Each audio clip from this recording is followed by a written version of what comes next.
if Biden and his administration, who want to stick their hands into every little thing, I'm all about freedom. I tell people all the time, I don't vote on a political party. I vote on two things. Number one, less taxes. I never want to pay as much taxes as I have to. I want to find every tax loophole legally that I can. I want to skirt that line and still be on the right side of the jail cell.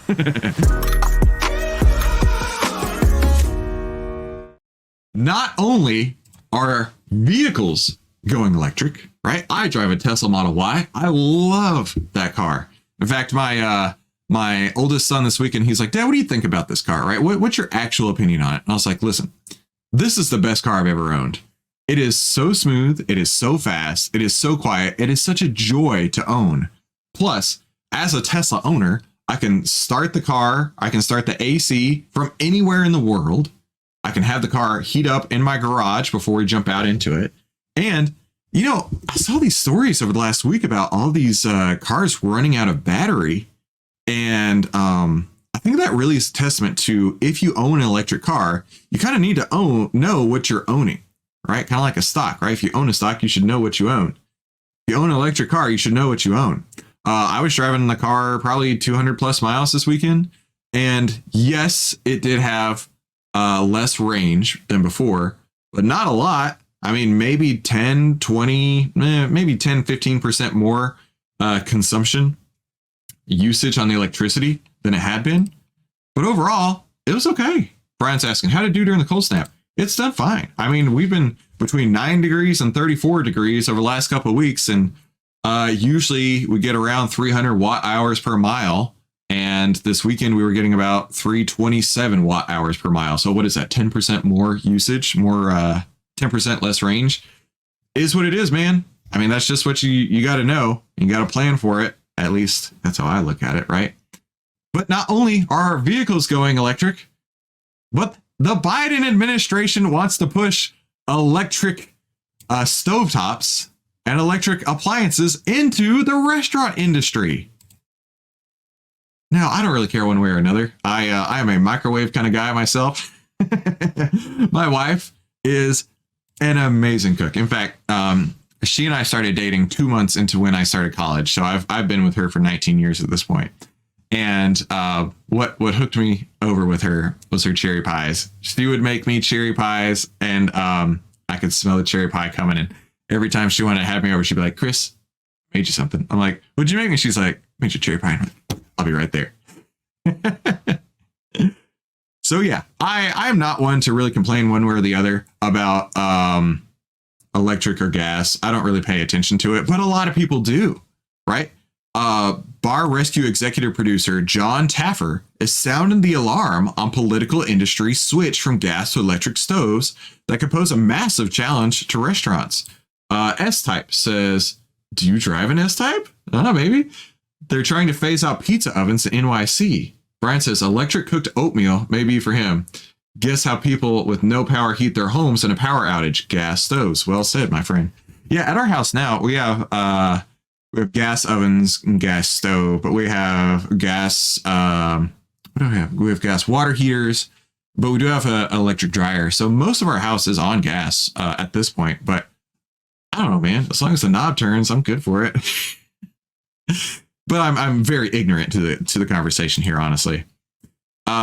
This person's appearance on Varney & Co. explained that not only is it a regulatory issue, it's a massive investment for all of these restaurants, but it proves why this year's presidential election means something.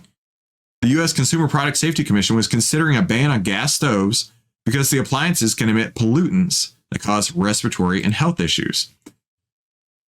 We know that if Trump comes in and he's regulatory, this is clearly a typo. We know if Trump comes in and his regulatory issues with regard to no gas in our kitchens, and all of these regulatory issues are haunting us, to tell you the truth, they would disappear if Trump becomes president. Well, there's clearly some typos here. What they're trying to say is, if Biden and his administration, who want to stick their hands into every little thing, I'm all about freedom. I tell people all the time, I don't vote on a political party. I vote on two things. Number one, less taxes. I never want to pay as much taxes as I have to. I want to find every tax loophole legally that I can. I want to skirt that line and still be on the right side of the jail cell.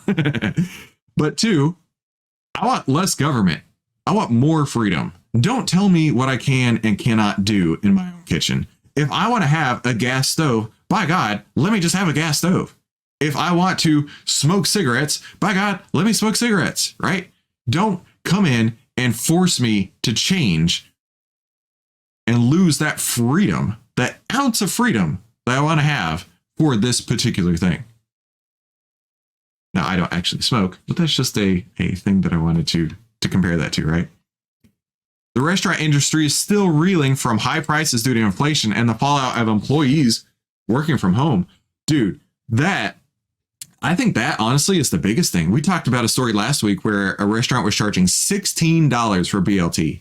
$16 for a couple slices of bacon, maybe a slather of mayonnaise, a half of a cent sheet of lettuce, and a slice of tomato. $16. But this restaurant owner was talking about the fact that there's no possible way he can keep the doors open unless he charges that much. And even then, he's got to sell like 47,000 sandwiches a month. And that's even a stretch because so many people working from home are no longer going out and buying their lunches. I've never been a guy. So when I worked in the office, I never went to lunch on a daily basis, but there were lots of people who did, right? You got Chipotle, you've got other fast casual restaurants where you could probably spend between $8 and $15 on lunch every single day.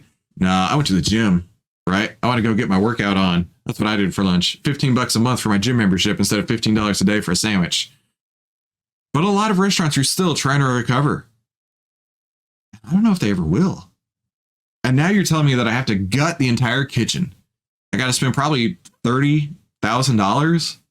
I'm just guessing, maybe $30,000 on all these new appliances that I do not have money for right now because you are taking away a freedom of just choosing if I want gas or electric. This is just, it's disgusting, right? Disruption creates opportunities to sell more products. They just rule by chaos. When we jump through hoops, we get separated from our dollars. Our dollars, which we just talked about on yesterday's episode about how there's $34 trillion of debt, just gets worse and worse by the day. But you know what's not getting worse by the day? McDonald's. No, it probably is. In fact, this weekend, my wife, I was bringing my kids home from their grandparents' house, and she's like, you know what I'm craving? I'm craving a Big Mac. And I was like, what? Did you just say a Big Mac? Are you for real? She's like, yeah, I want a Big Mac. I'm like, okay. So I went to McDonald's for the first time yesterday in years. I didn't eat any, but yeah, I just thought that was funny. We got a sell signal on McDonald's on January 10th in Outlier. So if you are an owner of McDonald's, now may be the time to take your profits and wait for the next buy signal. In fact, if you've been following these signal returns, you've seen a 90.27% signal return using Outlier. So that is astronomical. If you want to get your hands on some of these astronomical returns, head to ovtlyrdeal.com to get a lifetime access to Outlier right now for just one low price. So let's take a look at what the internet has to say about this, right? Oh, we're switching gears. 17 retired military officials raise alarms on Biden's electric vehicle push, right? We're going to push for electric stoves. We're going to push for electric cars. And apparently right now, especially with this cold weather out there, if you don't know how to drive an electric car, I don't know if you should be buying an electric car. That's as a Tesla owner, that's really what I got to say. If you don't know how to drive the electric car, if you don't know how to refuel that electric car, you probably should not be getting into one. But it only takes about 15 minutes of YouTube videos to figure out exactly what to do. So it should be all right, right? Many evidences show electric cars are not so green. Yeah, that's nuts. Just in government subsidies for electric vehicles, let the free market decide what cars we drive. Hey, you know what I'm excited about? It's that $7,500 tax rebate that I'm going to get later this year. We are already planning a little vacation to celebrate buying a Tesla, right? The electric vehicle agenda is unsustainable and not viable. Now, you could replace all this with the electric conversion in all these kitchens here. And I think all of that would still hold true. Elon, in my opinion, is the smartest man in the world, clearly. And when he continues to say that electric vehicles are the future, he knows a lot more than I do. But I also am wondering, is there, because of all these negative articles on EVs lately, where just a couple years ago it was like EVs are the greatest everything. It makes me wonder if big oil is having an impact out there. I wonder if big oil is starting to realize that the Tesla Model Y and Model S are the #1 and 2 best-selling cars in America. And if they don't do something about this, if they don't persuade consumers to stop buying these cars, there's no longer going to be a big oil. YouTube thinks you're going to love one of these 2 videos, so be sure to click one of these to watch more. And thank you so much for tuning into today's Outlier Live. We'll see you on the next episode.